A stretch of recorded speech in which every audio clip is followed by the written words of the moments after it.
Hey, I'm Ellen.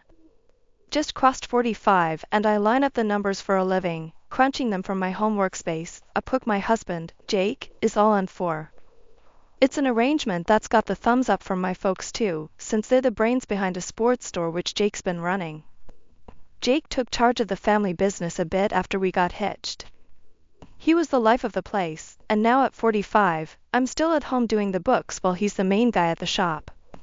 We got on like a house on fire in the beginning. I was 37 when we clicked, kind of late-ish, but he was worth it. Making everyone laugh was his thing, and my parents liked him straight away. Didn't matter to us, we didn't have kids. He was cool with it, really cool. Life was sweet. We ate together, shared house jobs, the works. But as the years ticked by, things kind of soured. He'd come home only when the streets were empty, and I'd be alone cleaning and making sure everything was right at home. When I'd ask for a bit of help, he'd just say, "That's all on you." And then the whole world tilted off its axis with a stupid ping from Jake's phone. It was a mess up on his part, leaving his phone behind like that. I heard the noise while I was in the middle of something and thought it was weird. His phone lit up with messages that made my heart stop. It was like being punched in the gut, seeing words that shouldn't be there. No beating around the bush, the messages were spicy, the kind that you don't send to someone's husband. But I didn't have much, just a few messages that could mean anything. When the man came out of the shower looking for his phone, I was cool. "You forgot this," I said and slid the phone over. His hand snatched it up quick. "Thanks," he mumbled, and before diving into his inbox, he asked, "Anything interesting happen while I was gone?" I considered for a quick second whether to throw it all in his face, make a big scene. But I had zilch. No concrete proof, just a gut feeling and some ambiguous texts. So I shrugged. Same old. He nodded and dived into whatever it was that needed his urgent attention. "Always a crisis somewhere," he muttered. And just like that, I was undercover. I needed to be sure before I blew up our whole life over what might be nothing. I'd play dumb, keep quiet, watch, and wait. I didn't let on a thing as he finished breakfast, kissed my cheek, and walked out the door. That was the morning I figured I had more to figure out. I had started a silent countdown to either blowing up my marriage or calling it all a bad dream. Only time would tell which. Nerves were my breakfast that morning, my hands jittery like I'd downed the entire pot of joe. I rang up the detective agency, the one that supposedly knows how to untangle the webs of lies without breaking a sweat. Acting the part of a clueless spouse, honestly, it should earn me an Academy Award. I plastered on the happy wife face, served up Jake's beloved medium-rare ribeyes, and tossed in some buttered peas for good measure, acting as if the world hadn't just tipped on its axis.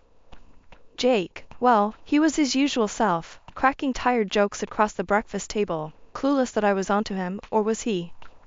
Sometimes the way he'd glance up from his phone, his eyes narrow like he smelled something fishy, made me wonder if he was wise to the game. I had to be slick, couldn't let the facade slip. Later, I slid into the car, the engine purring to life, just as my inner turmoil was. The meeting spot for this so-called detective? A coffee shop that was the epitome of nondescript, tucked between a laundromat and some hole-in-the-wall store selling knickknacks and paddywhacks. Frank was no run-off-the-mill gumshoe. Toughness clung to him, the kind that's seen enough shady corners to know what lurks in the shadows. He had a handshake that suggested I could break you, but I'll wait. "So, what's tipping you off to foul play?" Frank's voice didn't just ask the question, it demanded the truth. "It's like intuition dialed up to 11, I responded, trying not to let slip that I was nearly coming undone beneath my calm veneer. "He's secretive, dodgy, coming home when he knows I'll be zonked out, and then there's the texts." Frank's eyes didn't miss the tremor in my hands as I showed him the snapshots of Jake's texts. He scrolled through them in silence, his jaw tightening just a hair with every swipe. "We'll see who your husband's been texting. Check his habits, his lies, he won't know what hit him," he said, the last part with a shadow of a grin that didn't reach his eyes. The price tag was a punch to the gut, but I was in too deep to back out now. Let's do it, I said, even as my inner accountant screamed. Home was a minefield now, each step choreographed so Jake wouldn't suspect a thing. But the weight of the secrets turned every "I love you" into quicksand. Jake settled on the couch, the blue TD glow casting ghostly shadows. You've been off. Everything okay? His concern sounded almost genuine. Yeah, just a hard day is all. I played it off, cringing inwardly at the deceit caking my words. He grunted, half listening, thumbing his phone like it was wired to his survival. If you say so. The bedroom was my escape, but sleep was a joke. As I laid in the dark, waiting for the eventual weight of him on the other side of the bed, each creak of the house was a whisper of what might come to pass. The skies were a nasty shade of gray, and my phone wouldn't stop going off with warnings. Tornadoes coming, Ellen, they said, and you could feel it in your bones it was true. Jake was all business, pulling stuff from the shelves like a man with a plan. Basement. Now, he said, without looking up. I'm grabbing supplies. You, get the weather radio from the barn. Didn't sound like a suggestion. It was getting ugly outside real quick, with the wind getting pushy. I bundled up and dashed out to the barn. The clouds were low, and I wondered if they were trying to tell me something. The barn was a black hole. I felt around for the light, but gave up quick. I knew where the radio was, or I thought I did.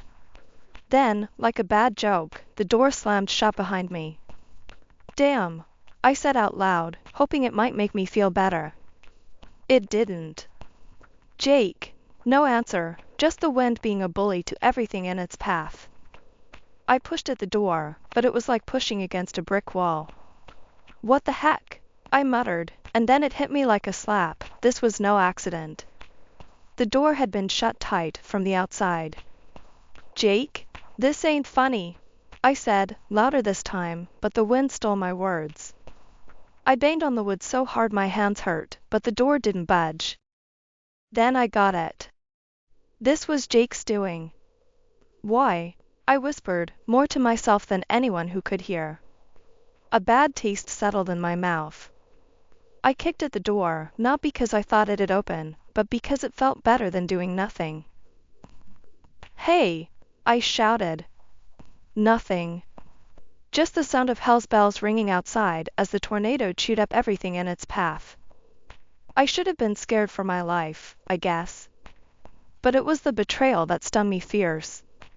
You expect the weather to turn sour, but you don't expect it from your husband. I'm stuck in here, Jake. I screamed at the door. But Jake, well, he wasn't there to hear. In the pitch black, I stumbled around, feeling dumb and lost. A radio that might save my skin was useless if I couldn't tell the world I was trapped. Minutes piled on top of each other. I felt each one. The barn was an old beast, groaning in the wind, and I thought about that tornado touching down, about how this barn would probably go first. I'd never been one to panic, but that tornado was stealing my nerve. With each boom and shake, my heart raced like a jackrabbit. This was it, then. Locked in a dark barn by the man who'd promised to always protect me, with a monster storm on the way. My heart was beating so damn loud, I could barely hear the roar of the wind picking up outside. I was banging on the barn door until my hands felt like they were on fire. Then his voice cut through the noise like a cold streak. I'm sorry, Ellen, but this is for the best. You'll be gone, and I'll be free, Jake stated, plain as day. Free? My voice was shaky, raw from all the screaming. What the hell is that supposed to mean, Jake? There was a pause. I could imagine him out there, deciding how much to tell me. It means I'm leaving. With her. And the money. The money we'd both worked our guts out for. The money that was supposed to be for our future. With her, I repeated, the words tasting like poison. Yeah, with her. You know, the cute teller from the bank? Turns out she's got a thing for guys with a little cash. I kept pounding on the door, but I could feel the fight going out of me. And you're just gonna leave me here? For a tornado to, what? You think it's gonna just sweep me away, and you'll tell everyone it was some tragic accident? Sounds about right, he said, without a trace of the man I thought I knew. You can't. You just can't. I was hollering now, my throat raw. Jake's voice was fading as if he was backing away. Oh, I can, Ellen. And I am. Take care now. And just like that, the footsteps were gone. I fell silent for a moment, my breath coming in hard gasps. Then I started to scream. Help! Somebody, please! I wasn't ready to give up, not by a long shot. Please! I'm in here. The barn felt like it was closing in on me, the darkness so thick I could hardly breathe. My hands hurt too much for any more banging, so I just kept on screaming. Help! Between each shout, I listened hard. Prayed for the sound of a vehicle, the distant shout of a neighbor, anything. But there was nothing over the rage of the storm. I thought back to every conversation, every look that should have told me Jake was this kind of scum. How did I not see it? But beating myself up wasn't going to get me out of this. I needed to stay alive long enough to sort out that mess. Anybody? I yelled over the wind. Can anyone hear me? I kept hollering, my voice cracking and breaking, until I couldn't scream anymore. I sagged against the splintered door, the ache in my body nothing compared to the raw scream of betrayal. Help! Hey, anybody!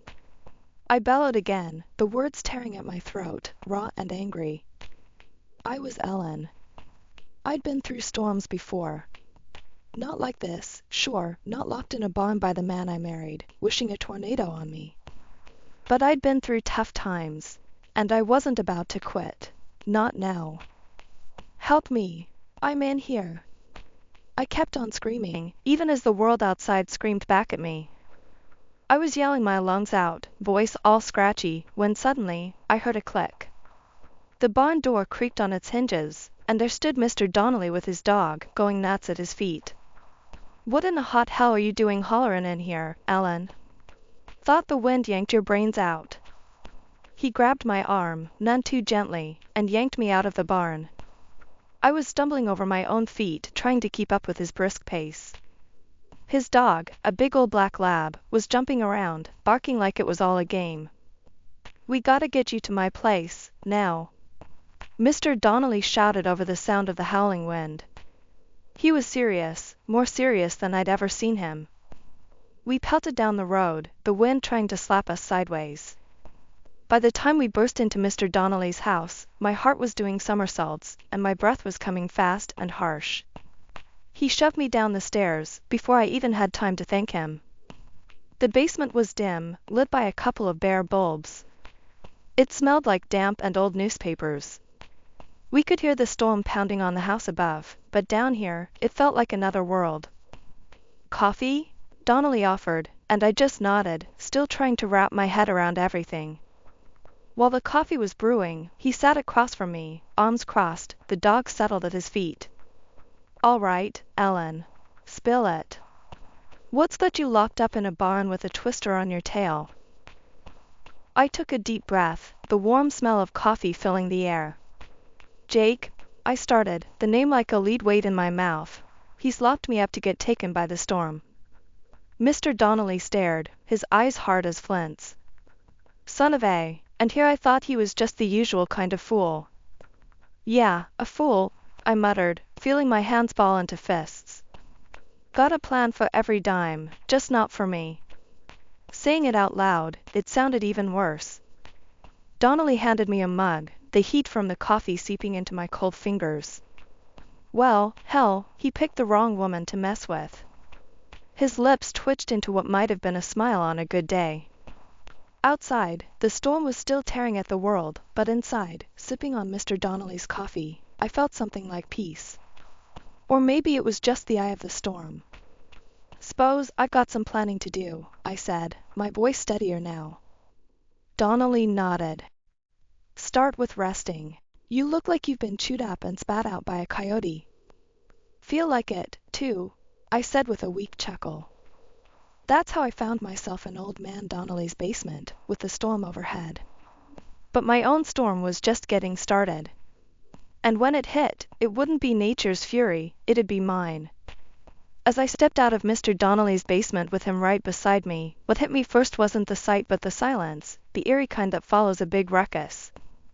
It was like the world was holding its breath. Where the barn used to be, there was nothing but a jumble of wood scraps, broken tree limbs, and scattered stones. Looked like someone had thrown a tantrum and tore the place apart. Mom and Dad were right there, next to that mess. They were crying hard, so caught up in their grief they didn't notice us at first. They must have thought I was gone, buried under that pile. I could see Dad's shoulders shaking, and Mom, she was just crumpled. Then there was Jake, my so-called better half, standing off to the side. The look on his face when he saw me, it was like he'd seen a ghost. He went so pale I thought he might keel over right then and there. "Mom! Dad!" I yelled, needing to pull them out of it. They spun around like they couldn't believe their eyes. Mom was on me in a flash, her arms so tight around me I could hardly breathe. "We thought," she tried to say, but couldn't finish. "You thought wrong," I told her, pulling back to look at Jake. With everyone watching, I said it straight. "This one," I tipped my head towards Jake, "locked me up in that barn. Figured I'd be history after the storm hit." The words hit like punches. Dad's face went from heartbreak to anger so fast I swear I could see the change. "What?" he said, real low and dangerous, turning to Jake. Jake tried to find the right lie, I could see it. "Now, listen." "Not a word," Dad cut him like a knife. "No room for talking now. Your lies are worth less than spit." Mom was looking at me, then at Jake, putting it together. "You did this?" The hurt was raw in her voice. "And I would have died in there if it wasn't for Mr. Donnelly," I said, thumbing towards him. Mr. Donnelly just gave a nod, like it wasn't a big deal, but we all knew different. Jake backed up a step, maybe thinking he could fade away. "Ellen, You what?" My turn to cut him off. "Hope I'd be scrapwood like the barn?" Neighbors started crowding around, picking up on the drama and the disaster, making a circle around us. I could hear them muttering, shooting looks at Jake that could scald. Someone said, "Is that true, Jake?" And all he could do was stand there, mouth working with nothing coming out. Dad stepped forward, and for a sec I thought he might just deck him. "You get gone." He pointed towards the road. "Don't want to see your face round here again."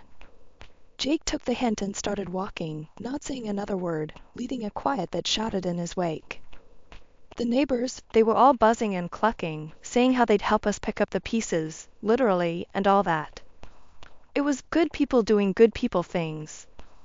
But right then, it all just washed over me like rain off a duck's back. Mom and Dad stayed close, like they couldn't quite believe I was real and standing there. They kept touching my arm, my back, just little pats, the kind that said 1,000 things. My phone decided right then to chime in. I pulled it out and there they were, pictures that painted 1,000 foul words. Jake and some woman, all smiles, living it up. In one, they were cheersing with drinks more expensive than the new roof we'd needed. My heart kicked hard against my ribs, anger rising hot and fast in my throat. I tossed the phone to Dad, not even wanting another look. The pictures made their rounds among the neighbors faster than a rumor. Skiing and gasps added a soundtrack to the unfolding drama. "Is that, with our money?" Dad's hands were shaking, but there was nothing weak in his voice. "Looks like trust ain't all I invested in him," I said. Anger made my words come out cool and distant, like I was talking about someone else's life going up in smoke.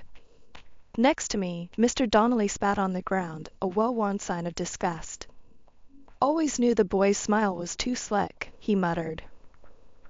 Dad looked like he was calculating how much that smile had cost us in cold hard cash. "We'll be going to the lawyer first thing tomorrow," he declared. "He won't get away with this." The neighbors nodded, murmuring agreement. It was comforting, in its own way, to have folks at your back when the world turned inside out. "Tomorrow?" My mom seemed to snap then. He will answer for his sins now. I understood that feeling boiling up inside her, but I knew if we were to wring this out for what it was worth, we'd need the law on our side. We'll get him, Mom. We'll get every cent back. It was a promise I intended to keep if it was the last thing I did. We spent a few minutes going back and forth about what to do next, but it was mostly just to keep our hands busy while our minds raced. What to fix first, what to sell, how to get back on our feet. I guess this is what they call a fresh start, I said, trying to find a silver lining. Dad let out a puff of a laugh. Fresh start, yeah. We'll clean this up. We always do. Underneath the turmoil, I could feel something new taking root. Maybe it was determination or just plain stubbornness. Either way, it felt good, like the first step on a long road to something better. As the twilight shadows stretched over us, the flicker of flashlights and murmurs of our neighbors helping to clean up became the evening's choir. It wasn't much, but it was a start. I looked around at the people gathered, ready to help us rebuild, and felt a surge of gratitude. This was bad, but with folks like these, we'd manage. The clang of the courthouse door echoed in my ears as I stepped into the hallway, the sound of finality. My shoulders, which seemed to have been near my ears for months, finally relaxed. Outside, the sun was fighting through the gray clouds, and it felt right, like the universe was agreeing with the judge. I could get used to this, I mumbled, half to myself, half to the world. Mom, who hadn't let go of my hand since we walked in, gave it a squeeze. To justice? Me too, Ellen. Dad was a few steps ahead, talking to Mr. Donnelly. They were patting each other's backs, almost too rough, but that was just how they showed relief, I suppose. The police had done their job, taken Mr. Donnelly's statement, all the shady emails, and the photos off my phone as evidence. They moved faster than I thought they would, or could. Even Jake couldn't squirm his way out of this one. "Ya hear what that lawyer said just now?" Dad was almost grinning as he caught up to us. Even his fancy suit couldn't help Jake snake his way out. Mom snorted. "Yeah, and did you see Jake's face when the judge handed down the sentence? Like he swallowed a bug. Good riddance." We stopped outside, the cold air feeling sharp, but I welcomed it. It was bracing, full of a new beginning. "I just want to thank you guys." I looked at Mr. Donnelly, for believing in me. He waved me off. "No thanks needed. Justice had its day, finally." Dad nodded. "We're a family. A unit. Ain't nothing that's gonna break that, you hear?" "I hear you, Dad. Loud and clear," I replied. As we walked towards the car, there was this tight feeling in my chest. Not from sadness or fear, but something else, relief, maybe. It was hard to put a name on it. "Divorce papers are in," I said, more to the world than anyone in particular. "And the business is clean of him." Now that, Dad said as he keyed the engine alive, is music to my ears. "And we can finally get that new roof, huh?" Mom's attempt at a joke made all of us laugh, a real, genuine laugh. The engine hummed softly as we began the drive home, the route familiar, yet it felt different somehow. At a red light, I looked out the window at folks just going about their day, oblivious to the small victory in our car. It wasn't a shout it from the rooftops kind of victory, but it was ours. As we turned onto the main street that led back to our home, the fields on either side lay fallow, but it wouldn't be long until they were green again, alive and full of potential. Life had a way of pushing through, of continuing against all odds. And so would I. With Jake out of the picture and justice served in the courtroom, it was like the world had given me permission to start over. I'd be lying if I said I wasn't scared, but there was excitement there too. And as we drove on, the sun broke fully through the clouds, bathing the car in a warm light, and I knew that somehow, everything was going to be all right.